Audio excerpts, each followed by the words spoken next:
আজকে কাঁঠালের বিচি আর পাট শাক দিয়ে আমি রান্না করব। কিভাবে করছি তাই তোমরা দেখো। আমি কড়াই গরম হয়েছে, তেল দিয়েছি, তেলের মধ্যে যে কাঁঠালের বিচি কাটা আমি একটু সিদ্ধ করে নেব, নইলে সিদ্ধ হবে না। বিচিতে আমি অল্প নুন দিয়ে দিলাম,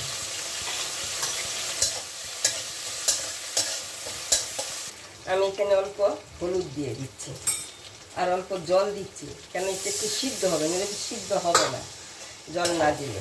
তেলের মধ্যে ভাজলে আরও শক্ত হয়ে যাবে। এখন একটু ঢেকে দিচ্ছি, এখন এটাকে আমি একটু ভেজে নিচ্ছি।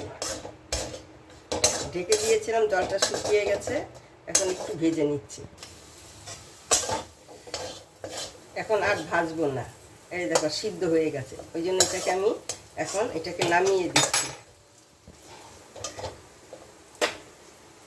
এই তেলে আমি এই যে শাকটা দিয়ে দিচ্ছি, পাট শাক। দেখো এবার আমি এইভাবে কেটেছি, ছোটো ছোটো করে কেটে নিয়েছি। এখানে অল্প নুন দিচ্ছি, কেন আগে আমার ওই কাঁঠালের বিচিতে নুন দেওয়া ছিল।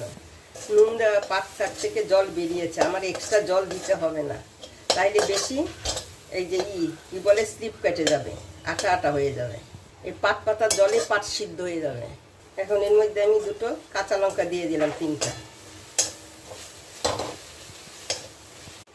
এখন আমি পাট পাতাটাকে নামিয়ে নিচ্ছি। এখানে আমি শুকনো লঙ্কা ফোড়ন দিচ্ছি আর দিচ্ছি কালো জিরে। এখন এখানে আমি পেঁয়াজ দিয়ে দিলাম, আমি একটা বড় পেঁয়াজ দিয়েছি।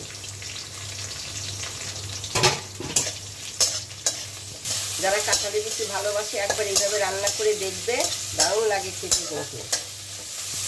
এর সঙ্গে আমি কাঁঠালের বিচিটাকে আরেকটু ভেজে নেব, তাই কাঁঠালের বিচিটা আমি দিয়ে দিয়েছি।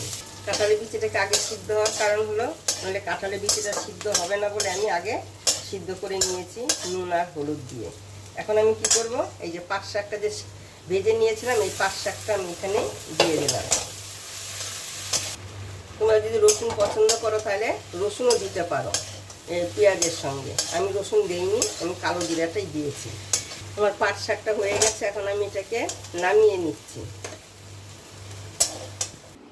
আমি যেভাবে পাট শাকটা রান্না করেছি তোমরা এইভাবেই করবে, খেয়ে দেখবে, দেখি তো বোঝা যাচ্ছে পাট শাকটা কত ভালো হবে। তোমরা একবার হলে রান্না করে দেখো কেমন হয়। এই কাঁঠালের বিচি দিয়ে একবার হলে তোমরা পাট শাক এইভাবে রান্না করে খেয়ে দেখবে, যারা কাঁঠালের বিচি ভালোবাসো। কিন্তু আমার দারুণ লাগে খেতে, কেন মা এইভাবে রান্না করতো তো আমার খুব ভালো লাগতো, তাই এই রেসিপিটা মায়ের রেসিপি, আমি এইভাবে রান্নাটা করেছি ওই জন্যই।